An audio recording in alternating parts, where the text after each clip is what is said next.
हाँ तो प्यारे भैया बहन, अब हम आगे बढ़ते हैं। क्रियाकलाप दो। माचिस की खाली डिबिया, छोटी चुंबकीय सुई, चालक तार, बैटरी। माचिस की खाली डिबिया ले, ट्रे निकाल ले तथा उसमें से एक छोटी चुंबकीय सुई रखें। अब चित्र में जो दिखाया है इस प्रकार से परिपथ बनेगा। तो चित्र के अनुसार एक चालक तार के कुछ फेरे माचिस की ट्रे पर लपेट ले। तार के एक सिरे को बैटरी के एक टर्मिनल से जोड़ दे तथा तार के दूसरे सिरे को स्वतंत्र छोड़ दे। तार का एक दूसरा टुकड़ा लेकर उसे बैटरी के दूसरे टर्मिनल से जोड़िए। फिर तार के दोनों सिरों को कुछ समय के लिए एक दूसरे से स्पर्श कराइए। क्या चुंबकीय सुई में विक्षेप होता है?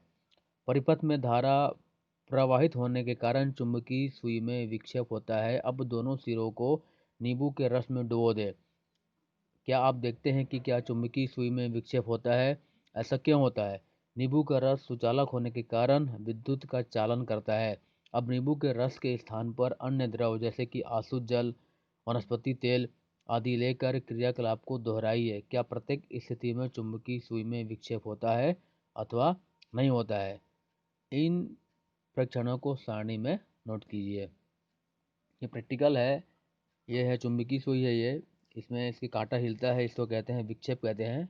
ठीक है, इस प्रकार से यह कार्य करता है। अब आगे आते हैं।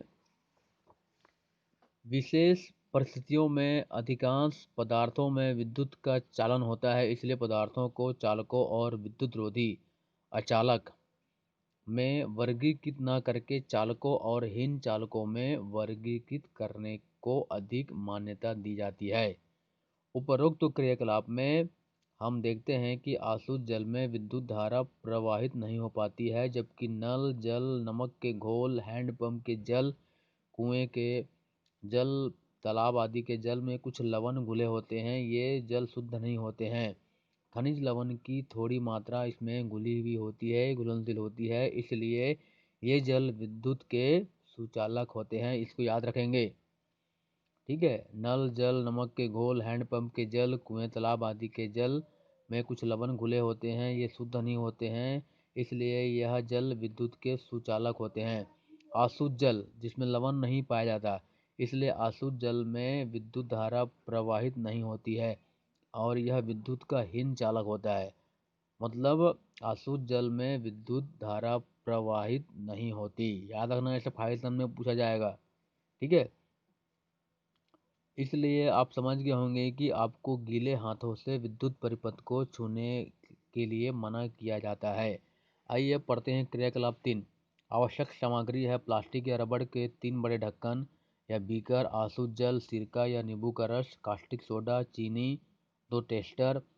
टेस्टर जिसमें हम विद्युत धारा का चेक करते हैं कि इसमें मतलब कि लाइट जलता है, टेस्टर से पता चलता है कि इसमें मतलब विद्युत धारा बह रहा है कि नहीं बह रहा है। विद्युत परिपथ का निर्माण करने के लिए तार। प्लास्टिक या रबड़ के 3 बीकर या बोतलों के बड़े ढक्कन को लेते हैं। तीनों बर्तनों में आसू जल भर लेते हैं। एक बर्तन के आसू जल में नींबू का रस, तनु हाइड्रोक्लोरिक अम्ल HCl अम्ल मिलाते हैं। दूसरे बर्तन के आसू जल में कास्टिक सोडा या पोटेशियम हाइड्रॉक्साइड जैसे क्षारकों की कुछ बूंदें मिलाते हैं। तीसरे बर्तन को आसू जल में थोड़ी चीनी डालकर घोलते हैं, चीनी यानी शक्कर। अब इन तीनों के लिए अलग अलग विद्युत परिपथ का निर्माण कर परीक्षण करते हैं। इन विलयनों में विद्युत चालन होता है। विद्युत चालन करने वाले अधिकांश द्रव अम्लों, क्षारकों तथा लवणों के विलयन होते हैं। ठीक है,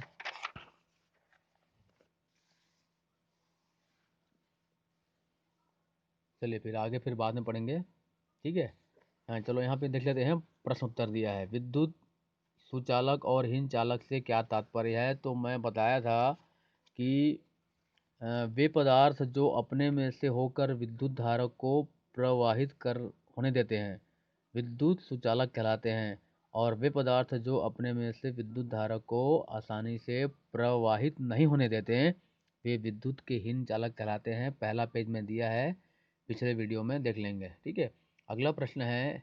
आसू जल विद्युत का हीन चालक किंतु नल का जल विद्युत का सुचालक होता है, क्यों? अभी बताया हूँ, पिछले पन्ने में दिया है।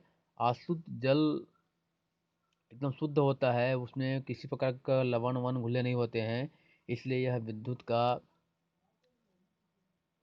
हीन चालक होता है। मतलब विद्युत धारा उसमें प्रभावित नहीं होती है, विद्युत धारा प्रवाहित नहीं होती है अशुद्ध जल में।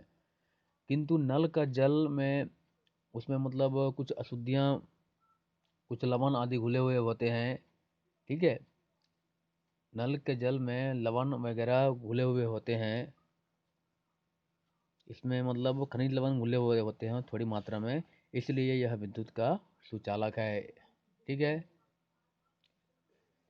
उत्तर को एक बार और सुन लीजिए। अशुद्ध जल में लवण नहीं होते, अतः इसमें विद्युत धारा प्रवाहित नहीं होती है, अर्थात यह विद्युत का हीन चालक होता है।